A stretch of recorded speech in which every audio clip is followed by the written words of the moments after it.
why you should keep your mouth shut, or how to get what you want. There are several statements which comes to mind. 1. Most people talk more than they listen. 2. We talk what we have in our minds or subconscious. 3. We talk about the same things over and over again. What people forget is that if you want to achieve different result, you need to think and behave differently. Old habits lead to the same outcomes. Our negative thinking, criticizing and complaining, lead to broken relationships and dissatisfaction. Do you remember any day when you talked to someone and were totally exhausted? They are normally negative people, or with the other words, vampires. They tell how bad their life is and never change a thing about it. Or maybe you met another type of people who either never shut up or always tell you what you should do. Do you feel nice being around such people? The obvious answer is no. But how often we ourselves gave unwanted advice, told our spouse what she or he should do, interrupted or didn't let another person to say a word, just because we were too excited to tell our own story. How often you complained or forced someone to do something. Of course, we're talking about extremes, not a normal request to your child to clean up after himself, or complained about your colleague once in a while. We're talking about negative set of mind, when everything around you isn't satisfactory enough. From here we get 4 different kinds of mindset. The first is, I. Okay, you. Not okay. That is a desire to tell what the person should do, give unasked advice, tell how things should be done, judge or condemn people. Second is, I. Not okay, you. Okay. Play role of victim, hard to say no, people pleaser. Third, I. Not okay, you. Not okay. Life is suffering, no good people. Depression, can't forgive either or your own mistakes or others. Fourth, I. Okay, you. Okay. Strong position, respectful to your own ideas as well as others. Acceptance but maybe not agreement to other people's points. Everybody's on their own level of development, and they have rights to live a life they want, while I have right either to stay with them or leave. Once we achieve that level of understanding, that everything and everybody is exactly the way they should be or want to be, we can go further and build an organic relationship. The question is, how do we do it? The answer is simple. You make other person feel important. But how can we do it? And the answer is, by being genuinely interested in another person and his life.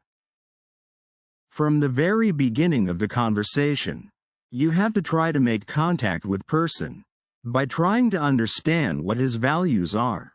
If you have an interview, look around his office, what pictures he has on the table, awards and etc.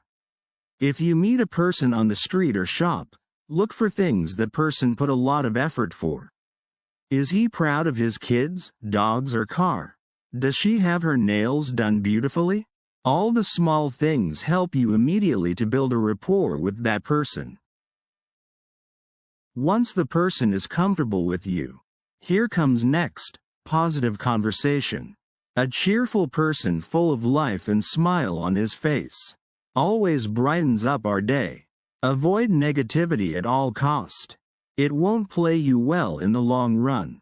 But here it won't be just about being positive. You need to learn to keep your mouth shut and make other person feel important. Don't interrupt when the other person tells you a story or expresses his emotions by saying, "Oh, I also had similar situation," and start talking about yourself.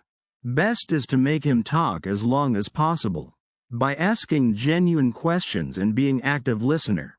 Try to read between the lines. Maybe he needs an empathy or he wants you to be proud of him. Let's imagine your spouse comes home from work and says, he had a long day, fixed this and that, stayed a bit overtime to have the work done. It might be a good idea instead of being grumpy and say, "But now the dinner is cold or we are late for a show." Hug him and say, "Oh, what would the company do without you? You're the only one who does all the work properly. Boss must be proud of you. Trust me, the effect will be totally different." A bit of appreciation and understanding can save relationship. Just forget about yourself for a moment when you talk to someone. You know you're good, but the other person will appreciate that you listen without interrupting or giving advice. He would want to come back to you over and over again. Because you made him feel heard and important. Even if someone asks you for your advice, don't be too proud to give it. Just say what you think and add, "I guess you know better how things work." Or "You have more experience than I do." One more thing to remember is, when you see someone took your advice and things went well for him or her, don't ever come and say that all happened just because of you. God knows it, you know it, and that's more than enough.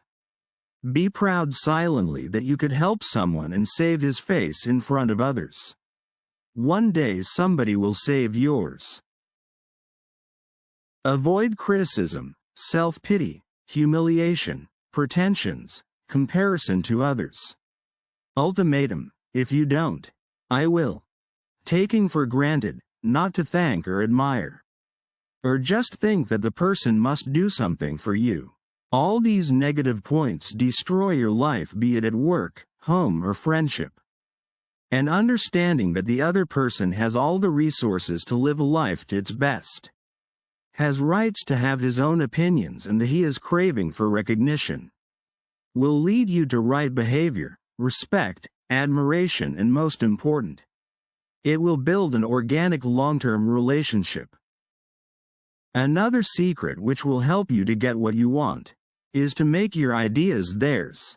Make the person feel that what you want is actually what he wants too. Plant those seeds in his subconscious mind which you want to grow. And remove the weeds without paying too much attention to them. Let's look at example with your coworker, who always leaves you some unfinished work. Don't criticize her, but instead, say that you're happy to see that today she left you a bit less work than she normally does.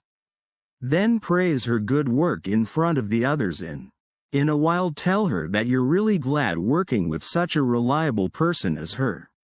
Most likely she will want to finish her work herself. If it doesn't work, of course, you have to take another actions. But why not to give it a go? Why not to thank your husband for things he does for you instead of criticizing the things he doesn't? Say only what you want the person to be. Or plant those seeds you want to grow. It definitely takes a time for a tree to grow, especially in the beginning. But if it starts to sprout, it will only get stronger and stronger. And your job will be to protect it from weeds and unwanted insects. Treat others the way you want them to treat you. Or treat yourself the way you want others to treat you. Thank you.